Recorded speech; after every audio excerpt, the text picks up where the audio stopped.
Good morning, everyone. We are back here again at Rabbi Chorny's Vlogs. Today, we are very happy to welcome an all-time member of our congregation, a great supporter, somebody who is been a member of our congregation for a number of years and who has contributed with his talents and his knowledge a great deal. Good morning, Ron. How are you? Good. How are you? Ron is the husband to Belle Agronin. Everybody knows them. Everybody has met their son, at least, the psychiatrist. But today we're delighted to spend time with you, Ron. How are you guys making out with the pandemic and all that's happening for the last 6 months? Very, very well. I tell people that if you have to be uh, segregated someplace, there's no better place than Naples, Florida. The I weather's great, and you can take walks. Uh, we're near everything. We can uh, get food delivered. No problem at all. That's wonderful to hear. And how have you kept busy and out of trouble?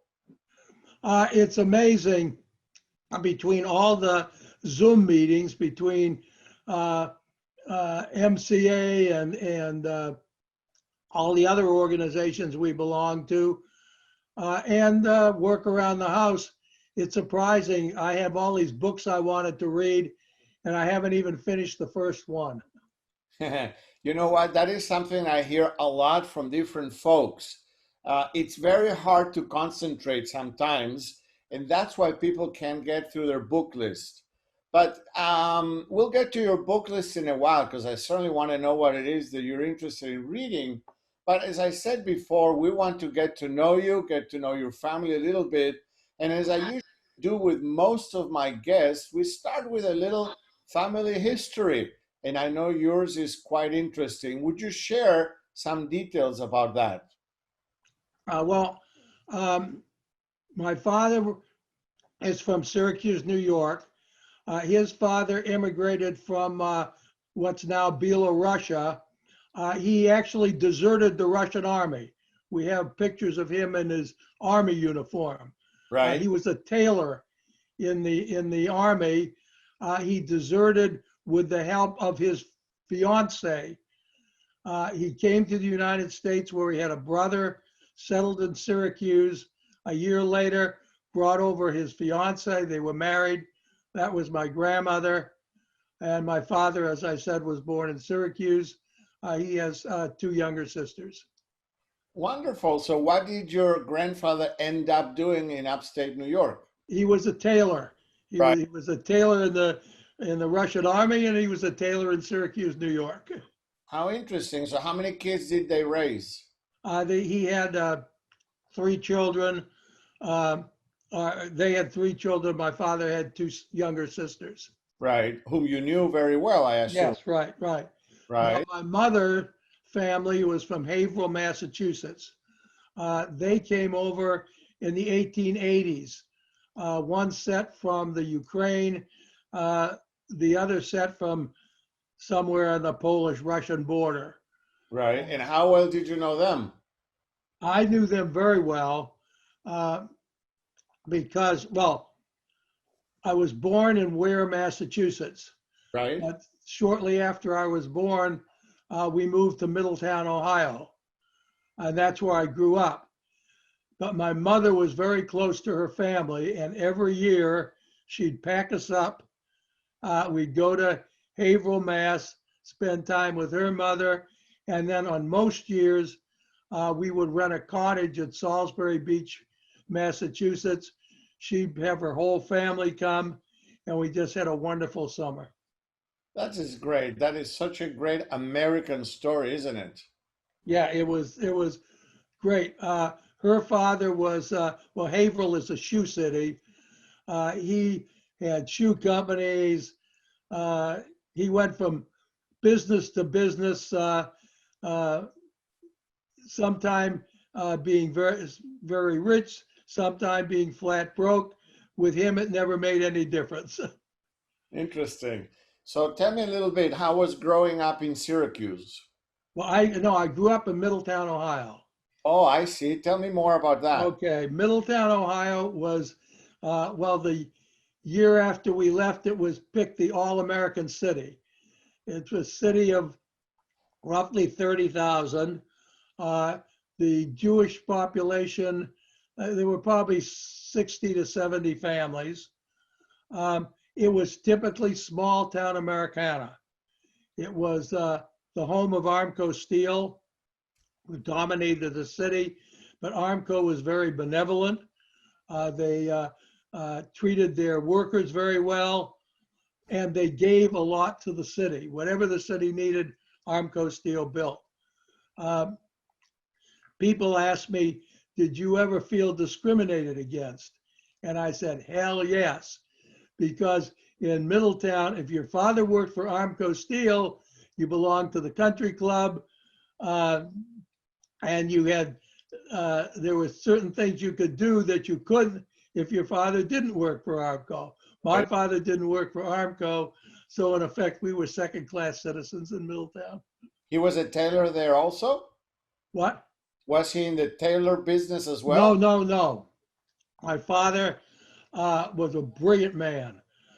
He graduated high school at 16, graduated college at 20, got a job in Hopewell, Virginia, where he met my mother, who was there visiting a relative. When the Depression really hit and he was laid off, he went back to Syracuse, got a master's degree, pursued my mother to Haverhill, married her, and then right after I was born, he took a job with a company called Black Clawson, in where one of their branches was in Middletown. Right. He was became chief engineer very rapidly, and was probably in some ways the father of the recycled paper industry. He developed a machine called the hydropulper, and the hydropulper is the basis for recycling paper. Wow. It made Chartle or Black Clawson a very profitable company. Right. Did he have any part in the patents, or they belong to the company? No, no, they belonged to the company. It was actually invented by a guy in upstate New York. And my father used to take me on business trips sometime. And I actually went when my father went to, his name was Cowles. We went to his research lab. My father negotiated for the company, and they ended up with the machine because Cowles couldn't make it work. My dad made it work. Interesting. But I know that apple did not fall very far from the tree, because you went in the same direction, did you not? Yeah, similar direction. When I was a kid, my father would take me to work, and I'd sit at the drawing board. His name was Tanny, but everybody called him Tony. And I was little Tony. And I sat there and I thought, by God, this is boring. Who would anybody want to sit at a drawing board all day? However, he also used to take me to paper mills, and I was entranced by the paper machines. I could sit there all day and watch it. So, Right. and this all happened. It's interesting. When you're 13, you're by mitzvah, you're supposed to be a man. When I was 13, I made the basic decisions which governed my life. Excuse me. Wow. How many people say that? I decided that I would be a chemical engineer, because in the paper mill, it was chemical engineering. I decided I would work in a paper mill, and I decided I'd go to MIT because I had my mother's youngest brother, Malcolm, went there, and all his catalogs were at my grandmother's house. And I sat there and read them and decided that's where to go to school. And you made it happen, right? I made it happen. So tell me, what happened to you after school? When I graduated, I had another person who, in effect, had a big effect on my life, whose name I can't even remember. And he was a professor of industrial management. Right. He gave me two valuable pieces of advice. But the most valuable one was, and he always started out the same way. He said, you guys are worried, because of course at MIT was all men. You guys are worried about what school you're going to for graduate school, for your career. He said, the most important decision you're going to make in your life is who you marry. And if you spend as much time concentrating on that as you're spending worried about where you're going to work, your life will be a lot happier. I think And you did well with your choice of mate. that's right. And The privilege of seeing the result of that, right? right. How did you meet Belle? Uh, we in some ways had an arranged marriage. Um, in 1958, my father left Black Clawson. Actually, he'd become a vice president. He was running their mill in Rio de Janeiro. My father, in spite of growing up in Syracuse, was a small town boy. He met a man named Harold Perlman, and Edelman and I talked about him. Everybody in Chicago knew Harold Perlman. He was very active in the Jewish community, extremely wealthy guy, and he was a lawyer, but he owned businesses. And one of the businesses he owned was Appleton Machine in Appleton, Wisconsin. My father met him actually during a patent fight between the two companies. Somehow they became best friends. He offered my father a chance to run Appleton Machine. Excuse me. And plus 20% ownership. So my father left Brazil. My mother was not happy. She liked it. And they moved to Appleton, Wisconsin. Wow, what a change. Unbelievable. Day But you and night. where's Belle in all of this? Okay, so the Appleton Jewish community was about the size of the Middletown Jewish community. Of course, my parents met everybody there. Belle's father was a doctor in a suburb of Appleton called Kaukauna. He was my father's doctor. Somehow the families got familiar. My mother said, when you come back, this was my second year we lived there, they said, you have to meet Belle. It was arranged that we would meet at the synagogue picnic. We met, we started dating, and the rest is history. A year later, we were married. Isn't that nice? Very nice. Now, by now, where are you working? Well, as I said, I wanted to work in the paper industry. Right. But I also wanted an MBA. So I looked for a paper company that would give me an MBA, but also it had to be a paper company where they're in a Jewish community. Mm-hmm. And paper mills, as you know, the major mills are in the country somewhere. Right. Champion Paper fit all the criteria. They had 3 mills. All of them were in communities with that had a big enough to have a Jewish community.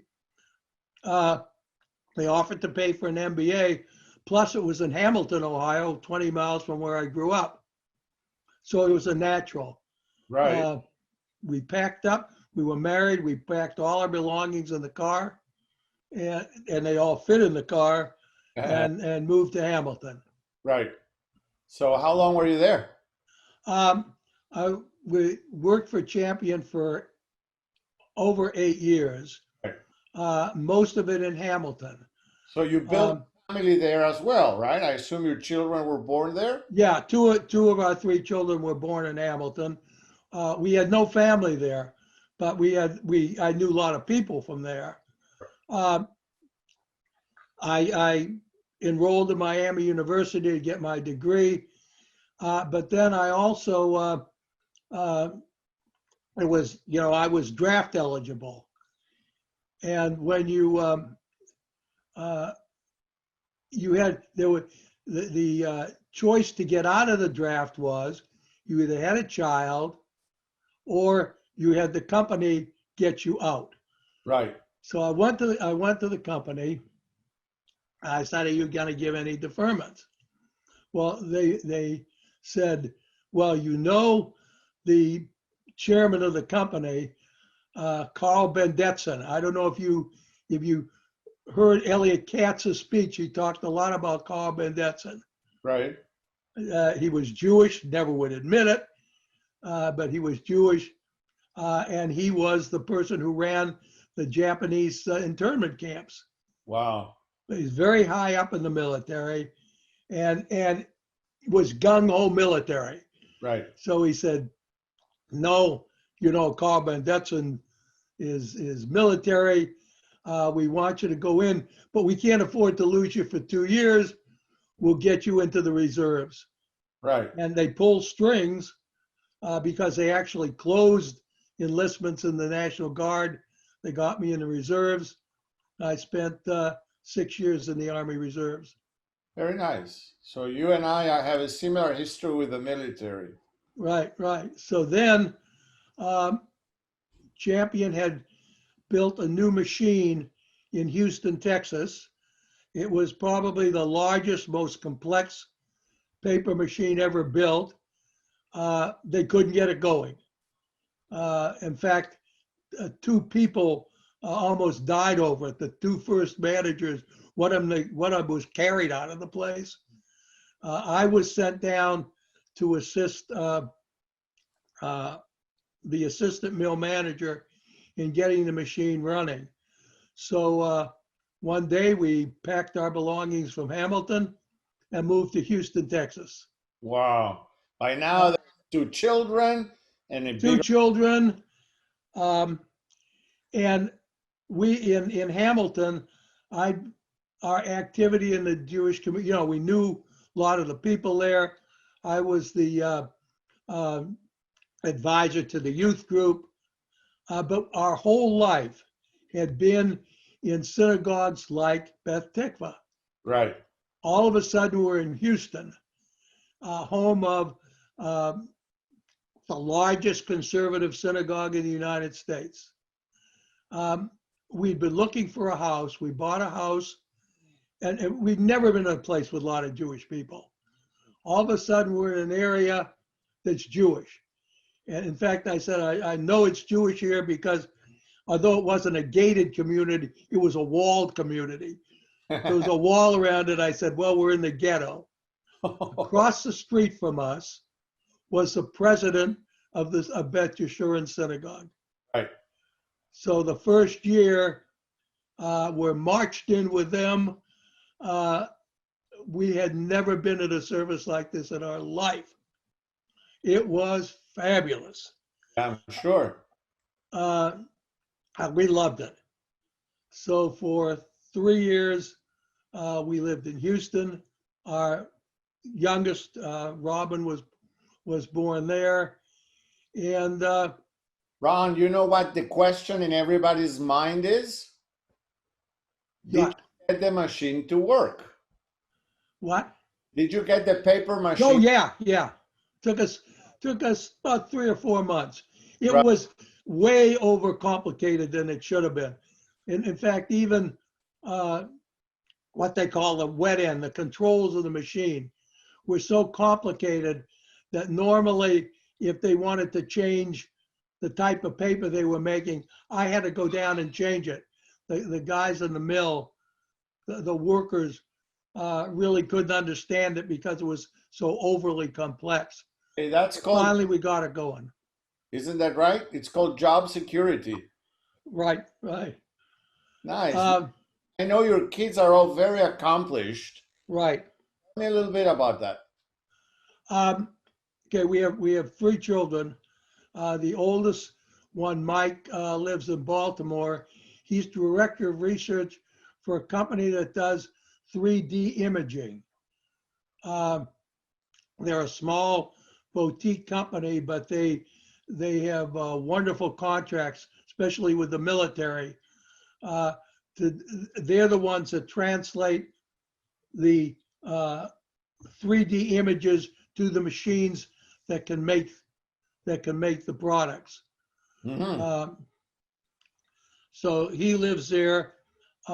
He also is an adjunct professor at Johns Hopkins, He's an and engineer. his wife teaches school at Beth Tefillah, which is a major Orthodox day school in Baltimore.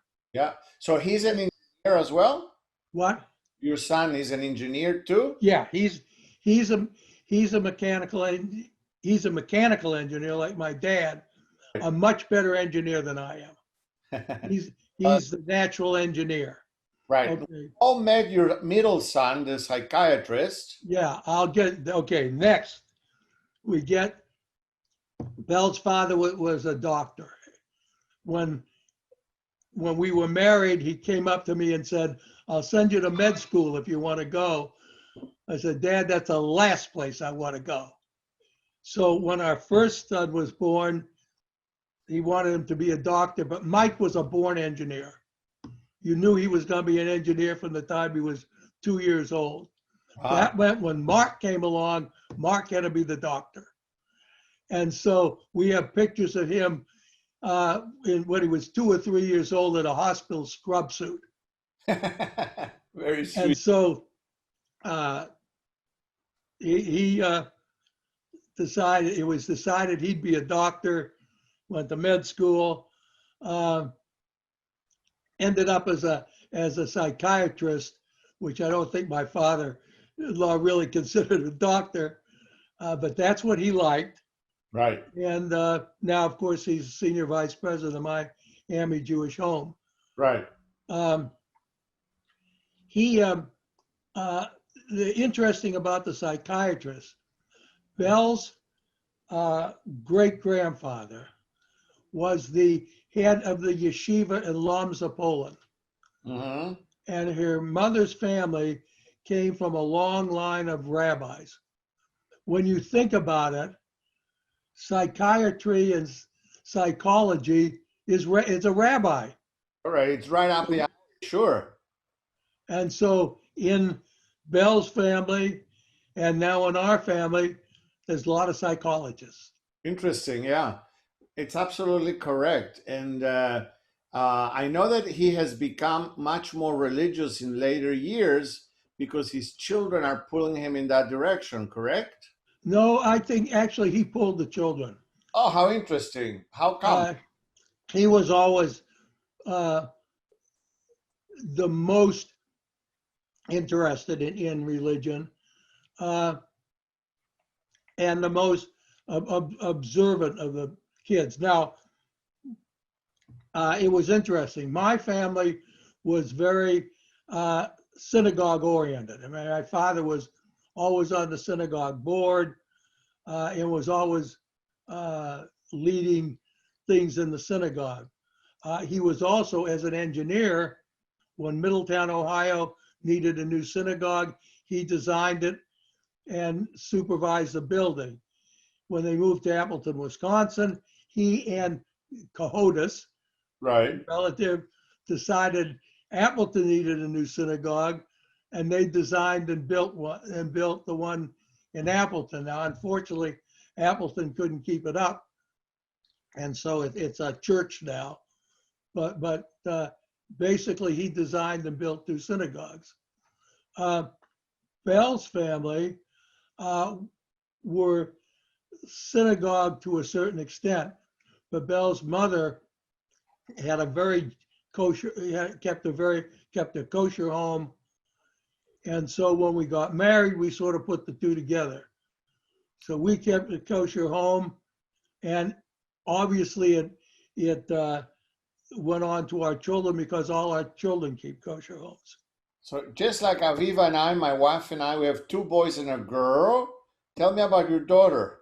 Okay, our daughter was a business person. I always said if I had a business to give somebody, she'd be the one running it. Uh, she started out, but she got married shortly out of college. Her degree's in business. Uh, she got into real estate somehow and ended up being a managing apartments.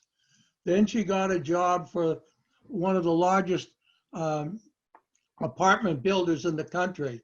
In fact, they built the complex behind Walmart on Immokalee Boulevard. They built that. Right. And my daughter started in marketing, but then she ended up designing. So in effect, she became an engineer. She designed the interior of the apartments. The company got, in effect, too big for her. She had to travel. She hated travel. So a couple years ago, she quit.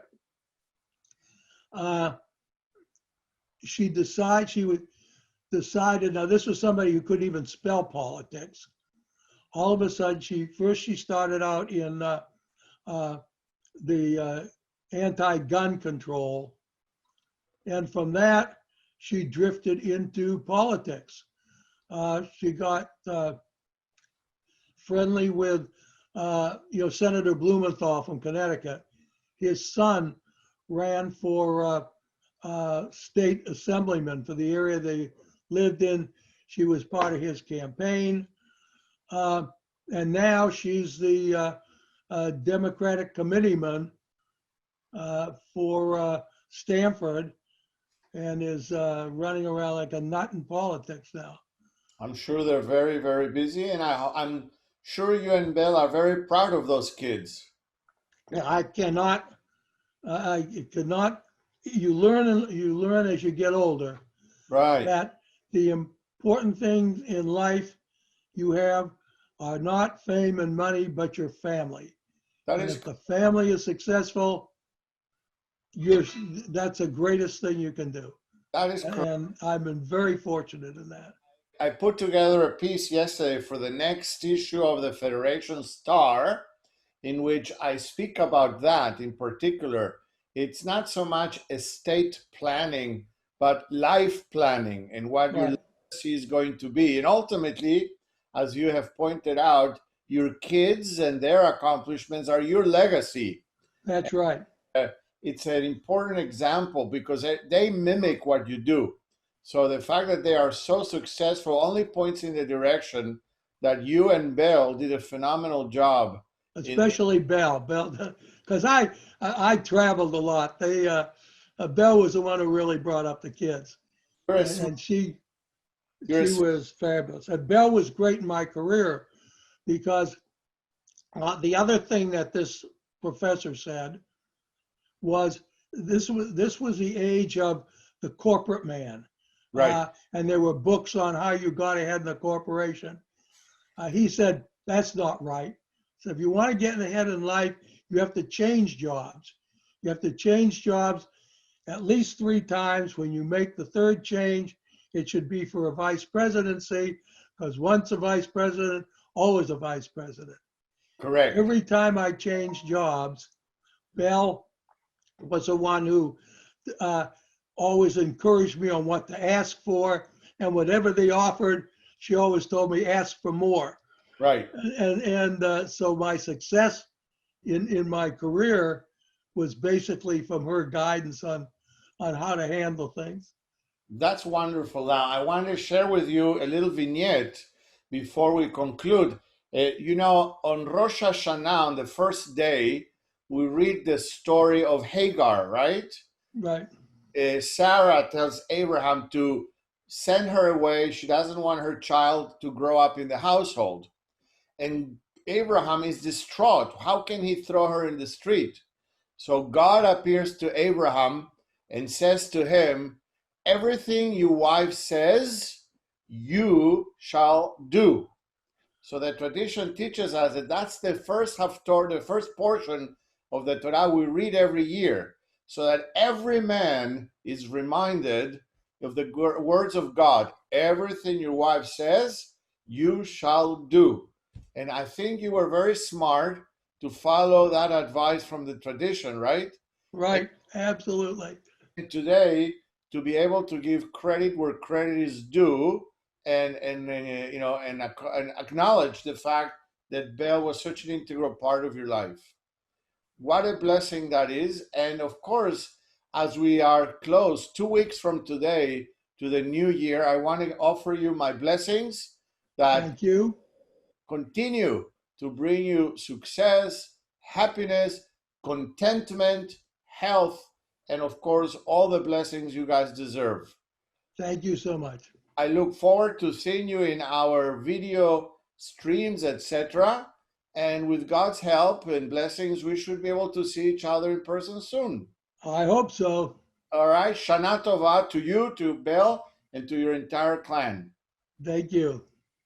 Bye bye. Bye.